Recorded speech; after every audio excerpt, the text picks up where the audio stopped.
cast my mind to Calvary, where Jesus bled and died for me.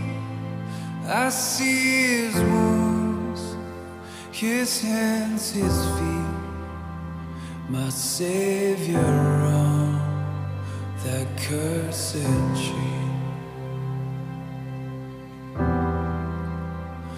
His body bound and drenched in tears, they laid him down in Joseph's tomb, the entrance sealed by heavy stone. Messiah still and all alone.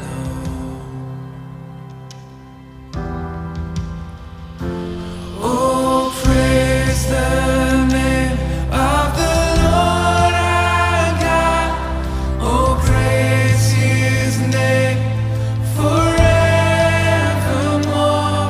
For endless days we will sing your praise.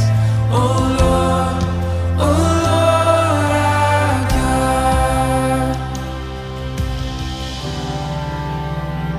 Then on the third, at break of dawn, the Son of Heaven rose again. Oh, tremble dead, where is your sting? The angels roar for Christ the King. Oh, praise the name of the Lord our God. Oh, praise his name forevermore. For endless days we will sing your praise. Oh Lord our God. Shall return in robes of white, the blazing sun shall pierce the night, and I will rise among the saints, my gaze transfixed on Jesus' face.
Shalom semuanya, selamat pagi, selamat hari Minggu, dan selamat Paskah. Nah, adik-adik teman-teman semua, karena hari ini kita merayakan Hari Kebangkitan Tuhan Yesus, nah Kak Joshua tuh tergerak untuk membagikan firman Tuhan yang berkaitan tentang kuasa kebangkitan Tuhan Yesus.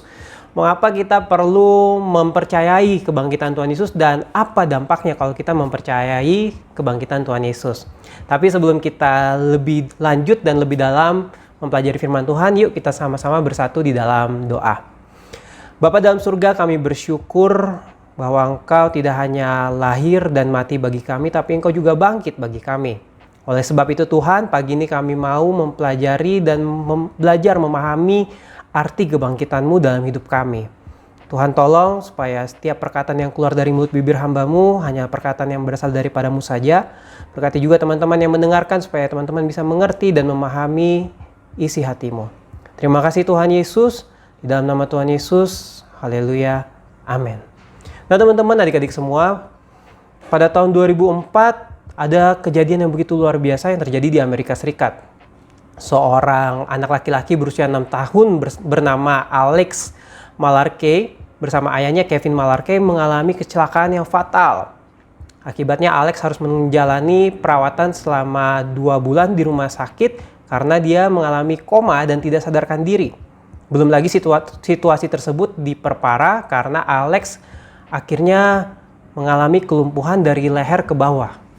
Tapi adik-adik teman-teman semua, setelah Alex sadar dari masa kritis tersebut, kemudian dia bersaksi kepada orang-orang sekitarnya. Dia mengatakan bahwa selama dia koma, dia mengalami perjumpaan pribadi dengan Tuhan. Dia berkata dia pergi ke surga, dia ketemu Tuhan Yesus, dia ketemu malaikat, bahkan dia ketemu sama iblis. Wah, menarik ya teman-teman. Lalu karena dia begitu excited menceritakan kesaksiannya, akhirnya satu penerbit buku Kristen datang ke keluarga Alex dan menawarkan supaya Alex beserta ayahnya menulis buku tentang kesaksian Alex mengalami perjumpaan dengan Tuhan tersebut. Dan buku itu kemudian rilis pada tahun 2010 dengan judul The Boy Who Came Back From Heaven yang ditulis oleh Alex Malarkey bersama ayahnya Kevin. Tapi teman-teman, tahukah bahwa setelah berhasil mencapai 1 juta kopi dan bahkan terus dicetak bukunya karena banyak permintaan yang datang dari para pembaca, namun pada tahun 2015 Alex Malarkey membuka suara dan menyatakan bahwa selama ini cerita dia pergi ke surga, cerita dia bertemu sama Tuhan Yesus, bertemu malaikat, bertemu dengan iblis, itu hanya kisah imajinatifnya belaka teman-teman. Itu hanya kebohongan yang dia buat supaya orang-orang memperhatikan dia. Belum lagi di dalam buku tersebut karena papanya turut menulis buku itu, papanya menambahkan cerita-cerita yang tidak masuk akal sebenarnya. Bahkan papanya melebaikan atau berlebihan mengatakan bahwa Alex itu sebenarnya meninggal selama 2 bulan itu. Padahal tidak, dia tidak mati suri. Dia sesederhana dia mengalami koma dan tidak sadarkan diri selama 2 bulan. Dan akhirnya karena Alex mengakui bahwa itu adalah sebuah kebohongan, buku-bukunya harus ditarik dari penerbit dan singkat cerita keluarga Alex mengalami masalah. Ayahnya pergi membawa uang royalti hasil penjualan buku, bercerai dengan mamanya, dan that's it, kehidupan Alex Malarkey. Nah teman-teman, adik-adik semua, ketika Kak Joshua membaca artikel ini, Kak Joshua kemudian merenungkan, apakah berita kebangkitan Tuhan Yesus bisa dipercaya ya? Bagaimana kalau ternyata berita kebangkitan Tuhan Yesus itu hanya hoax yang dibuat oleh para murid? Bagaimana jika ternyata kebangkitan Kristus hanyalah hoax belaka dan bukan fakta? Dan ini membuat Kak Joshua bertanya, kebangkitan Kristus itu fakta atau hoax? Nah teman-teman, adik-adik semua, Kak Joshua dan teman-teman mungkin ada yang pernah mengalami pergumulan ini. Dan memang di Alkitab gak semua hal bisa kita pahami secara utuh. Pasti ada keraguan-keraguan yang timbul di hati kita ketika kita membaca firman Tuhan. Apalagi tentang kebangkitan Tuhan Yesus. Gimana caranya Tuhan Yesus bisa bangkit dan bagaimana kita bisa percaya tentang hal tersebut. Nah teman-teman, hari ini kita akan membahas tentang kebangkitan Kristus, apakah bisa dipercaya dan apa dampaknya kalau kita percaya kepada kebangkitan Tuhan Yesus. Nah teman-teman, di Matius 28, penulis kitab Matius juga mencoba menjelaskan kepada jemaat mula-mula yang berlatar belakang agama Yahudi atau akrab dengan budaya Yahudi tentang kebangkitan Tuhan Yesus. Kenapa? Karena pada masa itu ketika Injil Matius ditulis, ternyata ada kabar berita yang mengatakan bahwa jenazah Tuhan Yesus itu sebenarnya cuma dicuri oleh para murid dan mereka berkonspirasi membuat cerita bahwa Tuhan Yesus bangkit. Dan itu juga dicatat oleh penulis Injil Matius dalam Matius 28 ayat 11 sampai 15. Teman-teman boleh buka sendiri. Jadi sanggahan yang muncul di masa itu adalah para murid berkonspirasi mencuri jenazah Yesus lalu mengarang cerita kebangkitannya. Nah teman-teman, adik-adik semua, masalahnya sanggahan ini didukung oleh para serdadu yang turut hadir pada peristiwa kebangkitan Tuhan Yesus. Artinya mereka adalah laki-laki. Nah dalam budaya Yahudi, kesaksian laki-laki itu dianggap jauh lebih dapat dipercaya dibanding kesaksian para wanita. Nah menariknya ketika diperhadapkan dengan sanggahan seperti itu, penulis kitab Matius justru mencatat bahwa murid pertama atau orang pertama yang menyaksikan kebangkitan Tuhan Yesus adalah Maria Magdalena beserta Maria lainnya. Dan penulis kitab Injil lain juga mencatat gak cuma Maria Magdalena dan wanita lainnya dan Maria lainnya, tapi banyak wanita yang menjadi saksi kebangkitan Tuhan Yesus. Artinya gini teman-teman, saksi pertama kebangkitan Tuhan Yesus adalah para wanita. Secara kultural, dalam budaya Yahudi, kesaksian Maria Magdalena dan para wanita ini gak bisa dipercaya karena mereka wanita. Dan pada waktu itu wanita dianggap sebagai masyarakat kelas 2 yang gak terlalu dianggap dalam masyarakat. Tapi menariknya teman-teman, penulis kitab Matius justru mencatat Maria Magdalena dan Maria lainnya beserta para wanita lain adalah saksi pertama kebangkitan Kristus. Nah teman-teman, kalau kita melihat situasi seperti ini, kita membaca dan kita merenungkan lagi, kita mungkin akan berpikir kok kenapa nggak dibikin saksi pertamanya laki-laki supaya bisa melawan argumen dari orang-orang yang menyebarkan berita bahwa Tuhan Yesus tidak benar-benar bangkit.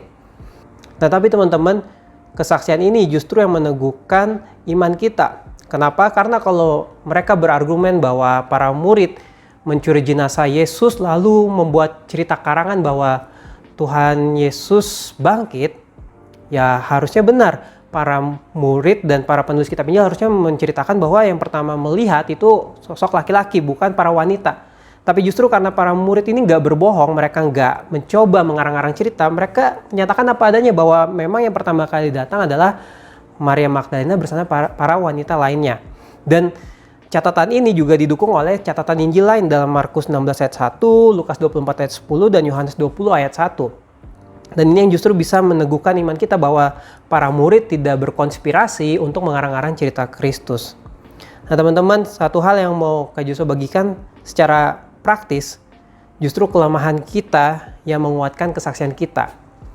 Bagi dunia waktu mereka membaca kitab Injil mungkin mereka akan berkata, tuh kan bener orang mereka aja pakai kesaksiannya wanita, yang mana mungkin wanita bisa dipercaya. Tapi justru karena penulis kitab Injil ini menceritakan apa adanya, itu yang membantah argumen bahwa para murid melakukan konspirasi untuk mengarang cerita kebangkitan Tuhan Yesus. Jadi teman-teman, kelemahan kita justru menguatkan kesaksian kita. Ketika teman-teman melihat diri teman-teman pada hari ini, mungkin teman-teman ada yang merasa, aduh Kak, kayaknya aku ini bukan siapa-siapa, aku ini bukan apa-apa, gak ada yang mau dengerin aku, siapa yang mau percaya dengan perkataanku. Tapi teman-teman, Kak Joshua mau bilang gini, kelemahan kita justru menguatkan kesaksian kita. Sepanjang sejarah kita bisa melihat bahwa Tuhan Yesus gak pernah mencari orang yang hebat. Tuhan Yesus justru cari orang yang lemah. Bahkan waktu dia bangkit, dia gak langsung bertemu dengan para muridnya yang hebat-hebat itu, 12 orang yang hebat itu, dan sisa 11 karena Yudas bunuh diri. Tapi Tuhan Yesus justru menjumpai Maria Magdalena dan beserta wanita lainnya. Teman-teman tahu gak, Maria Magdalena ini gak cuma sosok yang kontroversial teman-teman karena dia wanita, tapi karena Maria Magdalena adalah wanita yang pernah kerasukan 7 roh jahat. Nah teman-teman, bayangkan waktu Maria Magdalena menceritakan kisah kesaksian dia berjumpa dengan Tuhan Yesus yang sudah bangkit, gak menutup kemungkinan para murid kemudian berpikir, wah ini anak jangan-jangan kerasukan lagi gara-gara Tuhan Yesus sudah meninggal, jangan-jangan dia rohnya kembali nih 7 roh jahat ini dan dia kerasukan. Bisa jadi dia dipikir bahwa dia sedang kerasukan waktu dia menyaksikan pengalamannya berjumpa dengan Tuhan, pengalaman dia bertemu dengan Tuhan. Tapi teman-teman, justru karena Maria Magdalena dengan rendah hati dia mau taat kepada Tuhan, dia mau memberitakan kebenaran firman Tuhan, justru kelemahannya dia dipakai oleh Tuhan untuk menguatkan kesaksian kita yang hidup di zaman saat ini. Jadi teman-teman, kalau teman-teman masih bingung, jadi gimana Kak? Apakah Tuhan Yesus benar-benar bangkit? Ya jelas Tuhan Yesus benar-benar bangkit. Dan teori bahwa para murid melakukan konspirasi ternyata tidak benar. Karena kalau para murid berencana melakukan konspirasi atau mengarang berita hoax, mereka harusnya nggak mencatat saksi pertama kebangkitan Tuhan Yesus adalah Maria Magdalena dan para wanita lainnya. Dan ini justru menjadi penguatan dalam iman kita. Kenapa? Karena kalau kebangkitan Kristus bukan sesuatu yang luar biasa, bukan sesuatu yang berkuasa, untuk apa ada orang-orang yang sejak jemaat mula-mula ada, mereka berusaha keras untuk menutup kebenaran bahwa Kristus benar-benar bangkit. Kalau kebangkitan Kristus nggak punya makna apa-apa dalam kehidupan kita, untuk apa mereka berusaha menutup-nutupi kebenaran tersebut? Dan ini yang menjadi perenungan Kak Joshua selama seminggu belakangan ini waktu Kak Joshua mempersiapkan firman Tuhan. Apa sih makna kebangkitan Kristus dan apa kuasa kebangkitan Kristus dalam hidup kita? Kenapa sampai begitu banyak orang yang berusaha untuk membungkam kebenaran bahwa Tuhan Yesus benar-benar bangkit? Yang pertama teman-teman, kuasa kebangkitan Kristus adalah kuasa yang membebaskan kita dari belenggu dosa. Dalam Matius 28 ayat 18 kita bisa melihat bahwa ketika murid-murid berjumpa dengan Tuhan Yesus mengatakan bahwa segala kuasa di sorga dan di bumi sudah ada di dalam dirinya. Kuasa apakah ini? Dulu mungkin Kak Joshua akan bilang, wah kuasa untuk menyembuhkan, kuasa untuk melakukan mujizat-mujizat yang spektakuler. Dan atau mungkin kita juga berpikir bahwa kuasa seperti kekuatan The Force dalam film Star Wars ya. Kekuatan untuk telekinetik, mengangkat barang dari jauh gitu. Atau kekuatan untuk mengeluarkan energi tenaga dalam supaya bisa mendorong musuh gitu, bertahan hidup, menjaga diri ya. Tapi bukan teman-teman. Lebih dari kuasa yang spektakuler untuk melakukan hal-hal yang ajaib, hal-hal yang supranatural, kuasa kebangkitan Tuhan Yesus adalah kuasa yang membebaskan kita dari belenggu dosa. Dan apa artinya bagi kita yang hidup saat ini? Teman-teman, mungkin ketika kita percaya Tuhan Yesus, ketika kita sudah memutuskan untuk hidup kudus di dalam Tuhan, seringkali kita mengalami pergumulan jatuh bangun dalam dosa. Dan seringkali ketika kita jatuh di dalam dosa, kuasa dosa itu mulai muncul menyerang pikiran kita dan berkata di dalam pikiran kita, kamu tuh udah gak layak, kamu itu gak akan bisa hidup kudus, kamu itu gak akan bisa berubah, kamu gak akan bisa bertobat, dan kamu gak akan bisa dipakai Tuhan. Nah teman-teman, ini adalah kuasa belenggu dosa yang mencoba kembali menerkam kita, yang mencoba kembali menguasai hidup kita. Dan hari ini kalau ada teman-teman yang sedang mendengarkan tayangan ini dan sedang merasa dibebani oleh kuasa belenggu dosa yang menekan teman-teman, yang mengintimidasi teman-teman, Kak Joshua cuma mau bilang bahwa percaya dan ingatlah bahwa kuasa kebangkitan Kristus adalah kuasa yang telah membebaskan kita dari belenggu dosa. Kita nggak perlu lagi merasa takut, kita nggak perlu lagi merasa dikuasai oleh rasa bersalah, karena kita sudah dilepaskan, kita sudah dibebaskan dari belenggu dosa. Dan teman-teman, Rasul Paulus dalam 1 Korintus 15 ayat 17 juga meneguhkan kebenaran ini. 1 Korintus 15 ayat 17 Rasul Paulus berkata, dan jika Kristus tidak dibangkitkan, maka sia-sialah kepercayaan kamu dan kamu masih hidup dalam dosamu. Singkatnya Rasul Paulus mau bilang gini, kalau Tuhan Yesus nggak bangkit, dia lahir dan dia hanya menderita, yang gak ada artinya teman-teman. Justru yang menjadi arti bagi iman kita, arti bagi kekristenan adalah kebangkitan Tuhan Yesus. Karena apa? Karena kebangkitannya melepaskan kita dari belenggu dosa. Kalau Tuhan Yesus nggak bangkit, kita akan masih hidup di dalam dosa. Kita akan masih tetap berada di bawah kuasa dosa. Sederhananya gini teman-teman, tanpa kebangkitan tidak ada keselamatan. Tanpa kebangkitan tidak ada keselamatan. No resurrection, no salvation. Jadi teman-teman, yang membuat iman kita berarti, iman kita berharga adalah karena kebangkitan Kristus. Yang kedua, kuasa kebangkitan Kristus adalah kuasa yang memberikan tujuan dalam hidup kita. Viktor Frankl adalah salah satu tawanan Nazi di Auschwitz pada tahun 1944. Kita tahu bahwa pada waktu itu Nazi adalah partai yang berkuasa di Jerman dan mereka punya propaganda untuk kembali menjadikan bangsa Arya atau bangsa Jerman ini menjadi ras nomor satu. Dan salah satu visi misinya adalah dengan membantai orang Yahudi. Nah, si Viktor Frankl ini adalah orang Yahudi, teman-teman, dan dia tertangkap dan masuk dalam camp konsentrasi Nazi di Auschwitz, Jerman. Nah, teman-teman, di camp konsentrasi tersebut, Viktor Frankl melihat penderitaan yang begitu besar yang dialami oleh orang-orang Yahudi. Mereka harus kerja rodi setiap hari, kerja paksa setiap hari, tanpa diberi upah yang sesuai. Jangan kan diberi upah, diberi makan aja tuh dikit banget, teman-teman. Dan Viktor Frankl melihat situasi itu begitu mencekam. Setiap hari mereka akan melihat bahwa ada beberapa orang Yahudi yang akan dimasukkan dalam chamber gas beracun, dan mereka juga bisa melihat kiri kanan mereka satu persatu meninggal dunia karena tidak tahan dengan penderitaan yang dialami. Tapi Viktor Frankl secara ajaib bisa lolos dari camp tersebut. Dia bertahan sampai akhirnya Nazi kalah dan dia diselamatkan. Setelah dia mengalami masalah dan proses yang begitu besar tersebut, Viktor Frankl kemudian menulis buku yang berjudul Man's Search for Meaning. Intinya dari buku tersebut dia cuma mau bilang gini, untuk manusia dapat bertahan hidup, mereka harus memiliki tujuan hidup. Mereka harus menyadari apa arti dari hidup. Orang yang nggak punya tujuan hidup akan mudah dikalahkan oleh keadaan yang ada di sekitarnya. Nah, teman-teman, adik-adik semua, pertanyaannya, apa tujuan hidupmu?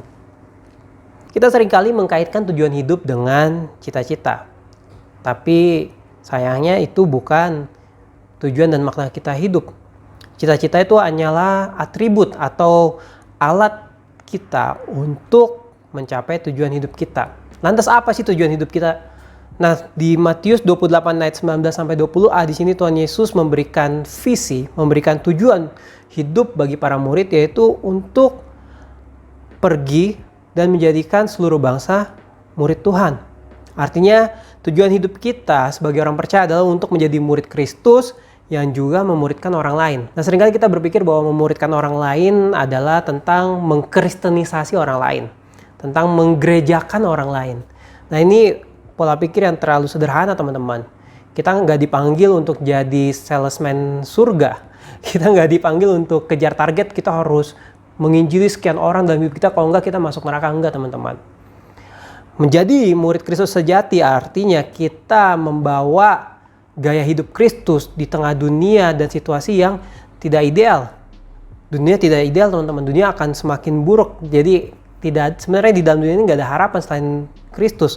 Dan oleh sebab itu, teman-teman, kita sebagai anak-anak Tuhan yang percaya kepada Tuhan, kita sebagai murid-murid Kristus, kita harus membawa gaya hidup Kristus, gaya hidup surgawi di tengah dunia yang tidak ideal ini. Dan artinya dimanapun kita berada, kita harus menjadi berkat bagi orang lain, teman-teman. Kita harus menjadi contoh dan mengajarkan orang-orang lain juga lewat hidup kita tentang nilai-nilai kebenaran yang Tuhan Yesus ajarkan selama dia hidup di dalam dunia ini. Itu artinya menjadi murid Kristus yang sejati, yang memuridkan orang lain. Nah, teman-teman, menjadi murid Kristus mungkin bukan hal yang mudah ya. Apalagi kita harus menjaga integritas hidup. Mungkin saat ini karena situasi pandemi, sekolah online, kita bisa dengan mudah menyontek lewat Google, atau kita bisa dengan mudah kita bisa dengan mudah bekerja sama dengan teman-teman kita via grup WA, tukar-tukar jawaban. Dan teman-teman, Kak Joshua tanya, apakah menyontek, apakah bertukar jawaban dengan teman di grup WA adalah gaya hidup murid Kristus yang sejati? Nah, teman-teman, coba renungkan hal ini baik-baik. Mungkin kesannya biasa saja. Nggak apa-apa lah, semua orang melakukannya. Just because everyone does it doesn't make it a truth. Hanya karena banyak orang yang melakukan itu nggak menjadikan hal tersebut benar, nggak menjadikan hal tersebut tidak salah. Seorang murid Kristus yang sejati, dia tahu kebenaran firman Tuhan dan dia mau melakukan kebenaran firman Tuhan. Itulah tujuan hidup kita yang sejati, untuk menjadi murid-murid Kristus dimanapun kita berada. Dan yang ketiga, teman-teman, kuasa kebangkitan Kristus adalah kuasa yang menjamin penyertaan Tuhan dalam hidup kita untuk selamanya. Dan ini ayat yang paling Kak Joshua suka, teman-teman. Matius 28 ayat 20b. Nah, teman-teman, di tengah situasi pandemi ini mungkin salah satu hal yang menjadi isu dalam kehidupan kita, menjadi pergumulan dalam hidup kita adalah merasa kesepian atau lonely, feel lonely. Nah, teman-teman, merasa kesepian ini bukan kata benda ya. Artinya bukan sesuatu yang kita pakai untuk menggambarkan situasi. Artinya gini teman-teman, orang bisa saja merasa kesepian di tengah keramaian. Orang bisa merasa utuh sekalipun sendirian. Jadi merasa kesepian ini state of mind, bukan keadaan di sekitar kita. Nah teman-teman, merasa kesepian adalah kondisi hati yang kosong dan selalu menuntut untuk diisi teman-teman. Jadi seorang bisa saja memiliki banyak teman, memiliki banyak followers di Instagramnya, memiliki banyak likes, tapi dia bisa merasa kesepian. Dan sebaliknya ada orang yang mungkin hidupnya biasa-biasa saja, tapi hatinya merasa utuh. Tapi inilah janji Tuhan kepada kita semua teman-teman, bahwa Ia akan selalu menyertai kita bahkan sampai kepada akhir zaman. Tuhan udah berjanji Dia nggak akan ninggalin kita. Jadi kalau kita merasa kesepian, sebenarnya pertanyaan yang tepat bukan kenapa Tuhan meninggalkan kita. Pertanyaan yang tepat harusnya adalah, apakah saya sudah membangun hubungan pribadi dengan Tuhan?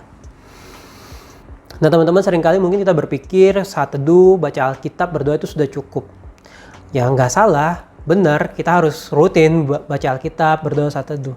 Tapi teman-teman, jangan sampai saat teduh yang kita lakukan, baca Alkitab yang kita lakukan, doa yang kita lakukan hanya praktek religiusitas semata, praktek keagamawian semata. Hanya karena kita tidak ingin dimarahin papa mama, kan biasa papa mama pasti akan cek ya, kamu udah saat teduh belum, kamu udah doa belum. Makanya kita berdoa dan saat teduh. Atau yang kedua, mungkin kita merasa bersalah kalau kita hari itu nggak berdoa, kita nggak saat teduh. Dan teman-teman, hati-hati ketika kita mulai lakukan praktek-praktek keagamawian, berdoa saat teduh, baca Alkitab hanya untuk menutupi rasa bersalah, hanya untuk lari dari masalah. Teman-teman, itu artinya kita tidak sedang membangun relasi dengan Tuhan. Ketika kita bersaat teduh, ketika kita berdoa, ketika baca Alkitab, dan itu semua didasari oleh kerinduan untuk berjumpa dengan Tuhan, itu baru namanya membangun relasi dengan Tuhan. Nah, Kak Joshua punya satu video yang mungkin bisa menggambarkan situasi teman-teman hari-hari ini. Situasi Kak Joshua juga gitu. Karena kita semua sama-sama bergumul. Nah, mari kita sama-sama nonton video ini secara singkat. Lalu setelah itu kita akan lanjutkan lagi.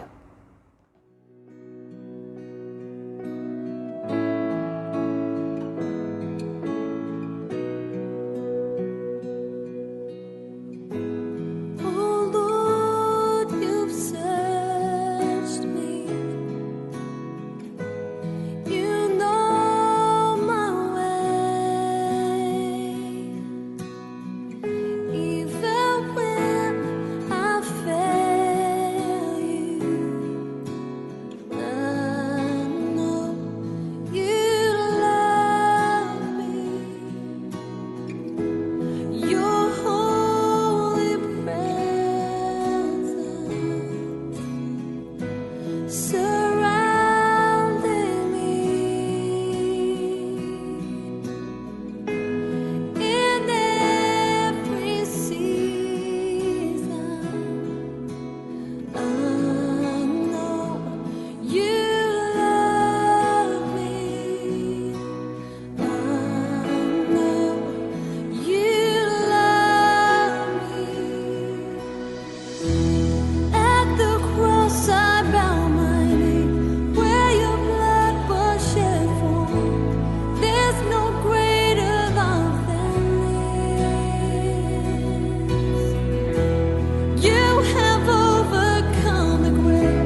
Nah teman-teman, apa yang teman-teman rasakan setelah menonton video ini?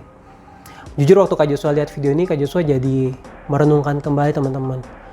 Oh iya ya, selama ini saya merasa kesepian, selama ini saya merasa sepertinya Tuhan meninggalkan saya, padahal saya yang menutup diri dari Tuhan. Teman-teman, apapun situasi yang sedang kamu alami saat ini, entahkah itu kamu sedang merasa kesepian, entahkah kamu sedang merasa dikuasai oleh rasa bersalah, teman-teman, Tuhan berjanji tidak akan meninggalkan kita. Dan kalau Tuhan janji, artinya dia menepati, teman-teman. Dan kalau Tuhan janji, artinya dia akan menggenapi. Dan kalau Tuhan janji, gak mungkin dia membatalkan janji tersebut, teman-teman. Manusia bisa membatalkan janjinya, tapi Tuhan dia gak bisa membatalkan janjinya. Di Alkitab ada satu ayat yang mengatakan bahwa ketika kita tidak setia, Tuhan tetap setia. Jadi teman-teman, hari ini mari kembali datang kepada Tuhan. Di momen kita merenungkan kebangkitan Tuhan Yesus dan kita merenungkan 3 kuasa kebangkitan Tuhan Yesus tadi, yaitu pertama kuasa yang membebaskan kita dari belenggu dosa, yang kedua kuasa yang memberikan makna dalam hidup kita, dan yang terakhir kuasa yang menjamin penyertaannya dalam hidup kita sampai selama-lamanya.